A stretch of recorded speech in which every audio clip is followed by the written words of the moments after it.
ಸಂತೆಯಿಂದ ತಂದಂತಹ ಏಡಿ ಅಂದರೆ ನೀವೇನು ಏಡಿಕಾಯಿ ಏನಂತೀರ, ಏಡಿಯನ್ನು ನಾವು ಕುರ್ಲೆ ಅಂತ ಕರಿತೀವಿ ನಮ್ಮ ಭಾಷೆಯಲ್ಲಿ.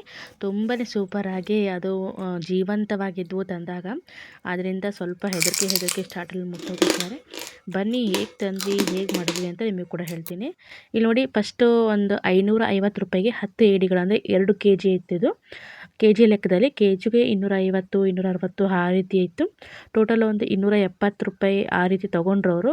ಅಂದರೆ ಒಂದು 550 560 ರೂಪಾಯಿ ಈ ರೀತಿ ತೊಗೊಂಡ್ರು. 2 kg ಇತ್ತು. ಸ್ಟಾರ್ಟಿಂಗಲ್ಲಿ ಎಲ್ಲ ಜೀವಂತವಾಗಿದ್ವು. ಅದರಿಂದ ಅದಕ್ಕೆ ಸ್ವಲ್ಪ ಬಿಸಿನೀರು ಈ ರೀತಿ ಹಾಕಿಬಿಟ್ಟು ಸ್ವಲ್ಪ ಅದನ್ನು ಕ್ಲೀನ್ ಮಾಡ್ಕೊಂಡ್ವಿ ಸ್ಟಾರ್ಟಿಂಗ್ಗೆ. ಮುಟ್ಟಕ್ಕೆ ನನಗೆ, ಯಾಕಂದರೆ ಸ್ವಲ್ಪ ಅವು ನೀರು ಹಾಕಿದ್ಮೇಲೂ ಸಹ ಜೀವಂತವಾಗಿದ್ವು. ಅದರಿಂದ ಸ್ವಲ್ಪ ಹೆದರಿಕೆನೂ ಕೂಡ ಆಗ್ತಿತ್ತು. ಅಂತ ಸ್ವಲ್ಪ ಸ್ಟಾರ್ಟಿಂಗ್ ನನಗೆ ಸ್ವಲ್ಪ ಭಯನೇ ಆಯಿತು. ಯಾಕಂದರೆ ನಾನು ಜೀವಂತವಾಗಿರೋದು ಮುಟ್ಟಿಲ್ಲ ಯಾವತ್ತೂ. ಈ ರೀತಿ ಸ್ವಲ್ಪ ಅಂದರೆ ಸತ್ತಿರೋ ಹತ್ರ ನನಗೆ ಹೆದರಿಕೆ ಆಗೋದಿಲ್ಲ ಮಾಡೋಕ್ಕೆ. ನೋಡಿ, ಇವಾಗ ಆಲ್ಮೋಸ್ಟ್ ಎಲ್ಲನೂ ಈ ರೀತಿಯಾಗಿ ನಾನು ಕ್ಲೀನ್ ಮಾಡ್ಕೊಳ್ತಾ ಇದ್ದೀನಿ. ಮೇಲಿಂದ ಒಂದು ಚಿಪ್ಪು ಇರುತ್ತಲ್ಲ, ಈ ರೀತಿ ತಗೊಂಡ್ಬಿಟ್ರೆ ಒಳಗಡೆದು ಸ್ವಲ್ಪ ಅಲ್ಲಿ ಕಸ ಏನಾರು ಇದ್ದರೆ ತೆಗಿಬೇಕು. ನಿಮ್ಗೆ ಹತ್ತಿರದಿಂದ ಕೂಡ ತೋರಿಸ್ತೀನಿ ನಾನು. ನೋಡಿ, ಈ ರೀತಿಯಾಗಿ ಇದು ಕಪ್ಪೆ ಏಡಿ ಇತ್ತು. ಅದಕ್ಕೆ ಬೇರೆ ಬೇರೆ ಕಲರ್ ಕೂಡ ಇರ್ತವೆ. ಒಂದೊಂದು ಏಡಿ ಕಲರ್ ಒಂದೊಂದು ಥರ ಇರುತ್ತೆ. ನೋಡಿ, ಈ ರೀತಿಯಾಗಿ ಇದನ್ನು ಕ್ಲೀನ್ ಮಾಡ್ಕೊಳ್ತಾ ಇದ್ದೀವಿ. ಇದರಲ್ಲಿ ಗಂಡು ಮತ್ತು ಹೆಣ್ಣಿರುತ್ತೆ. ಅದು ನೋಡಿದ್ರೆ ಗೊತ್ತಾಗುತ್ತೆ. ತುಂಬ ಜನಕ್ಕೆ ಗಂಡು ಯಾವುದು ಹೆಣ್ಣೆ ಯಾವುದು ಅಂತ ಗೊತ್ತಿರೋದಿಲ್ಲ. ನೋಡಿ, ಈ ರೀತಿಯಾಗಿ ನಾನಿದು ಕಟ್ ಮಾಡ್ತಿರೋದು ಇದು ಗಂಡದು. ಅಂದರೆ ಡಿಫ್ರೆನ್ಸ್ ಏನಿಲ್ಲ. ಹೆಣ್ಣಾಗಿದ್ದರೂ ಸ್ವಲ್ಪ ಮೊಟ್ಟೆಗಳು ಅಥವಾ ಸ್ವಲ್ಪ ಮರಿಗಳೆಲ್ಲ ಇರ್ತವೆ. ನೋಡಿ, ಈ ರೀತಿಯಾಗಿ ಕ್ಲೀನ್ ಮಾಡ್ತಿದ್ದೀನಿ. ಈಗ ಪೂರ್ತಿಯಾಗಿ ವೈಟ್ ಆಗಬೇಕು. ಈ ರೀತಿಯಾಗಿ ಇದನ್ನು ಕ್ಲೀನಾಗಿ ತೊಳ್ಕೊಬೇಕು. ಎಲ್ಲ ಏಡಿಗಳನ್ನು ನಾನು ಇದು ಸಂಜೆ ತಂದಿರೋದು, ಅದರಿಂದ ನಾನು ರಾತ್ರಿ ಈ ರೀತಿಯಾಗಿ ಎಲ್ಲನೂ ಕ್ಲೀನ್ ಮಾಡಿ ಇಟ್ಟಿದ್ದೀನಿ. ಬೆಳಗ್ಗೆ ತೋರಿಸ್ತೀನಿ. ನಾನು ಬೆಳಗ್ಗೆ ಇದ್ರದ್ದು ಒಂದು ಗ್ರೇವಿ ಮಾಡಿ ತೋರಿಸ್ತೀನಿ ನಿಮಗೆ. ನೋಡಿ, ರಾತ್ರಿ ಈ ರೀತಿಯಾಗಿ ನಾನು ಫ್ರಿಜ್ಜಲ್ಲಿ ಇಟ್ಟಿದ್ದೆ. ಈಗ ಮುರಿದ ಕೂಡಲೇ ನೋಡಿ ಕಟ್ ಆಗ್ತಿದೆ. ಇಲ್ಲಾಂದರೆ ನೀವು ಚಾಕು ಸಹಾಯದಿಂದ ಇದನ್ನು ಕಟ್ ಮಾಡ್ಕೋಬೋದು ಮಧ್ಯದಲ್ಲಿ. ನೋಡಿ, ಈ ರೀತಿಯಾಗಿ ರೆಡಿಯಾಗಿದೆ. ನಾನೊಂದು 4-5 ಈ ರೀತಿ ಹಾಕಿ ಮಾಡ್ತೀನಿ. ಮತ್ತು ಇದ್ರ ಕಾಲುಗಳೇನಿದೆ ತುಂಬಾ ದೊಡ್ಡವಿದ್ವು ನೋಡಿರಿ. ಈ ರೀತಿಯಾಗಿ ತುಂಬಾ ಚೆನ್ನಾಗಿತ್ತು. ನಾವು ಟೊಂಗೆ ಅಂತ ಕರಿತೀವಿ ಇದಕ್ಕೆ. ನೀವೇನಂತ ಕರಿತೀರಾ ಅಂತ ಕಾಮೆಂಟ್ ಮಾಡಿ. ನೋಡಿ, ಈ ರೀತಿಯಾಗಿ ಒಂದು ಸ್ವಲ್ಪ ತೊಗೊಂಡಿದ್ದೀನಿ. ಒಂದು ಸ್ವಲ್ಪ ನಾನು ನಿಮಗೆ ನೆಕ್ಸ್ಟ್ ವೀಡಿಯೋದಲ್ಲಿ ಇದ್ರ ರೆಸಿಪಿ ಮಾಡ್ತೀನಿ. ನಾನು ರಾತ್ರಿ ಕೂಡ ರೆಸಿಪಿ ಮಾಡಿದ್ದೆ, ಬಟ್ ಕತ್ಲೆ ಆಗಿರೋದ್ರಿಂದ ವಿಡಿಯೋ ಸರಿ ಬರಲ್ಲ ಅಂತ ಮಾಡಿಲ್ಲ ನಾನು ವಿಡಿಯೋನ. ಅದರಿಂದ ಇವಾಗ ನಿಮಗೆ ಇದ್ರದ್ದೊಂದು ಸೂಪರಾಗಿರುವ ಒಂದು ಮಸಾಲೆ ಗ್ರೇವಿನ ತೋರಿಸ್ತೀನಿ.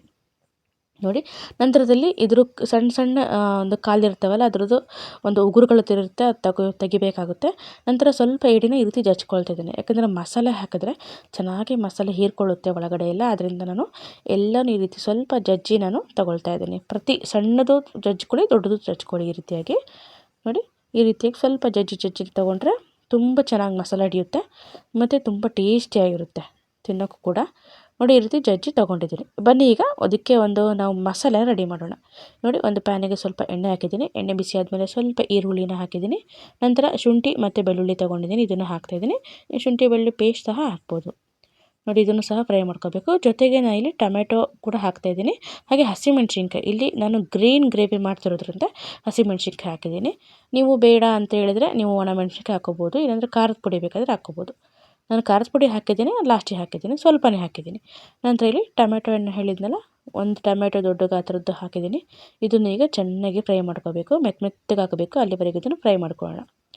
ಮಸಾಲೆ ಎಷ್ಟು ಚೆನ್ನಾಗಿ ಫ್ರೈ ಮಾಡ್ತೀವೋ ನಮಗೆ ಗ್ರೇವಿ ಅಷ್ಟು ಚೆನ್ನಾಗಿ ಬರುತ್ತೆ. ನೋಡಿ, ಈಗ ಚೆನ್ನಾಗಿ ಫ್ರೈ ಆಗಿದೆ. ಈಗ ಇದಕ್ಕೆ ಸ್ವಲ್ಪ ನಾನು ಕೊಬ್ಬರಿ ತುರಿನ ಹಾಕ್ತಾಯಿದ್ದೀನಿ. ಒಂದು 5-6 ಚಮಚದಷ್ಟು ಕೊಬ್ಬರಿ ತುರಿನ ಹಾಕಿದ್ದೀನಿ. ಬೇಡ ಅನ್ನೋರು ಕೊಬ್ಬರಿ ತುರಿನ ನೀವು ಸ್ಕಿಪ್ ಮಾಡ್ಕೋಬೋದು. ಆದರೆ ಹಾಕಿದ್ರೆ ಸ್ವಲ್ಪ ಒದಗಿ ಬರುತ್ತೆ, ಅಂದರೆ ಸ್ವಲ್ಪ ಜಾಸ್ತಿ ಕ್ವಾಂಟಿಟಿಯಲ್ಲಿ ಬರುತ್ತೆ ಮತ್ತು ಟೇಸ್ಟ್ ಕೂಡ ಚೆನ್ನಾಗಿರುತ್ತೆ. ನೋಡಿ, ಈ ರೀತಿಯಾಗಿ ಸ್ವಲ್ಪ ಕೊಬ್ಬರಿ ತುರಿನೂ ಹಾಕಿಬಿಟ್ಟು ಸ್ವಲ್ಪ ಮಿಕ್ಸ್ ಮಾಡಿಕೊಡಿ. ನಂತರ ಇದು ಪೂರ್ತಿ ತಣ್ಣಗಾದಮೇಲೆ ಮಿಕ್ಸರ್ ಜಾರಲ್ಲಿ ಹಾಕಿ ನಾವು ರುಬ್ಕೋಬೇಕಾಗುತ್ತೆ. ಜೊತೆಯಲ್ಲಿ ರುಬ್ಬುವಾಗ ಸ್ವಲ್ಪ ಜಾಸ್ತಿ ಕ್ವಾಂಟಿಟಿಯಲ್ಲಿ ಕೊತ್ತಂಬರಿ ಸೊಪ್ಪನ್ನು ಹಾಕಿ. ನೋಡಿ, ಈಗ ತಣ್ಣಗಾಗಿದೆ.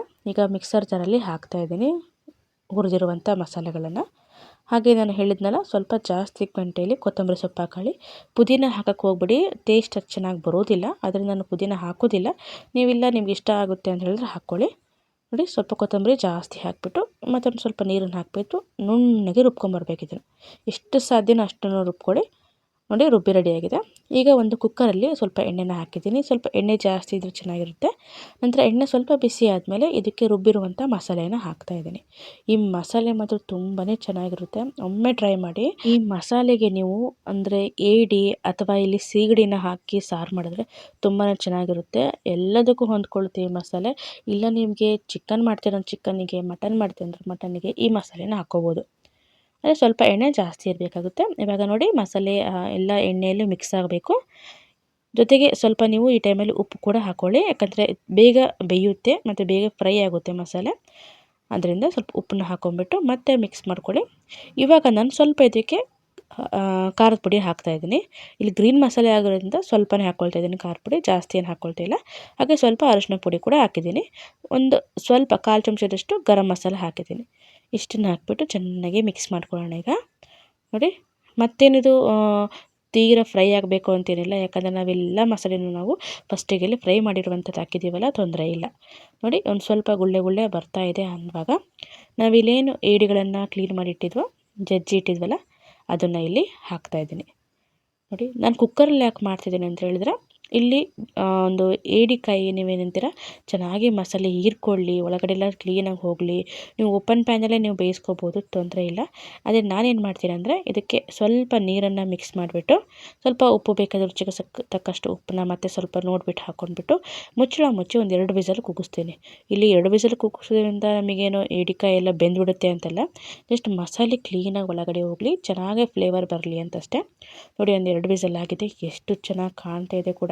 ನೋಡಿ ಈ ರೀತಿ ಮಿಕ್ಸ್ ಮಾಡಿದ್ರೆ ಎಣ್ಣೆ ಕೂಡ ನೋಡಿ ಎಷ್ಟು ಚೆನ್ನಾಗಿ ಮೇಲೆ ಬಂದಿದೆ ಅಂತ. ನೋಡಿ ಸಿಂಪಲ್ಲಾಗಿ ಸೂಪರಾಗಿ ಈ ರೀತಿಯ ಒಂದು ಏಡಿ ಒಂದು ಮಸಾಲಾನ ಅಥವಾ ಗ್ರೇವಿನ ನೀವು ಮಾಡ್ಕೋಬೋದು, ತುಂಬ ಚೆನ್ನಾಗಿರುತ್ತೆ. ಊರಿಂದ ಬಾಳೆ ಎಲೆ ಕೂಡ ತಂದಿದ್ದಿತ್ತು, ಅದರಿಂದ ನಾನು ಅನ್ನ ಕೂಡ ಮಾಡಿದ್ದೆ. ಅನ್ನಕ್ಕೆ ತುಂಬ ಚೆನ್ನಾಗಿರುತ್ತೆ, ಹಾಗೂ ಚಪಾತಿ ಮುದ್ದೆ ಎಲ್ಲದಕ್ಕೂ ಸೂಪರಾಗಿರುತ್ತೆ. ಬನ್ನಿ ನೋಡಿ ಇವಾಗ ಈ ರೀತಿ ಹಾಕ್ಕೊಂಡ್ಬಿಟ್ಟು ತಿಂತಾ ಇದ್ದರೆ ಎಷ್ಟು ಸೂಪರಾಗಿರುತ್ತೆ ಗೊತ್ತಾ. ಒಮ್ಮೆ ಟ್ರೈ ಮಾಡಿ, ನಿಮಗೂ ಕೂಡ ತುಂಬಾ ಇಷ್ಟ ಆಗುತ್ತೆ. ಹಾಗೂ ಯಾರೆಲ್ಲ ನಮ್ಮ ವಿಡಿಯೋನ ನೋಡ್ತಿದ್ದೀರ ದಯವಿಟ್ಟು ಸಬ್ಸ್ಕ್ರೈಬ್ ಮಾಡ್ಕೊಂಡು ಲೈಕ್ ಮತ್ತು ಶೇರ್ ಮಾಡಿ. ಈ ರೀತಿ ಮಾಡಿಕೊಂಡು ನೀವು ಕೂಡ ತಿನ್ನಿ ಅಂತ ಹೇಳ್ತಾ ವಿಡಿಯೋ ನೋಡಿದ್ದಕ್ಕೆ ಧನ್ಯವಾದ. ಥ್ಯಾಂಕ್ ಯು, ಬಾಯ್ ಬಾಯ್. ಹಾಗೆ ನಮ್ಮ ವಿಡಿಯೋನ ಪ್ರೋತ್ಸಾಹಿಸೋದು ಮರಿಬೇಡಿ.